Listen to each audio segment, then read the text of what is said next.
Hello friends, మీరు చూస్తున్న ఈ దేవాలయం వచ్చేసి శ్రీ ఉరుకుంద ఈరన్న స్వామి దేవాలయం. శ్రావణ మాసం సందర్భంగా ఇక్కడ స్వామివారికి ఉత్సవాలు నిర్వహిస్తూ ఉన్నారు. ఈ ఉరుకుంద ఈరన్న స్వామి కొలిచే కుటుంబాలు కంపల్సరిగా ఈ శ్రావణ మాసంలో అయితే స్వామివారిని సోమవారము లేదా గురువారాలలో వచ్చి స్వామివారిని దర్శించుకుంటూ ఉంటారు. చాలామంది భక్తులు ఒకరోజు ముందే వచ్చి ఇక్కడ నిద్ర చేసి అలాగే వంట చేసి స్వామివారికి నైవేద్యం ఇస్తారు. మరికొంతమంది బియ్యం బ్యాళ్ళు ఇస్తారు. ఉరుకుందిరన్న స్వామి పుణ్యక్షేత్రానికి వచ్చే ముందు సంవత్సరం పొడవునా కూడబెట్టిన ముడుపును తీసుకొని వచ్చి స్వామివారి ఉండలో వేస్తారు.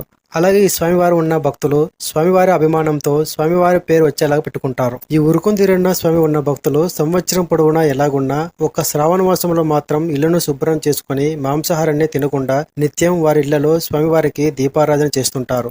ఎందుకంటే స్వామివారి కరుణ చల్లటి దీవెనలు తమపై ఉన్నాయి. స్వామివారిని దర్శించుకోవడానికి తెలుగు రాష్ట్రాల నుంచే కాక కర్ణాటక రాష్ట్రాల నుంచి కూడా కొన్ని వేల మంది అయితే వస్తున్నారు.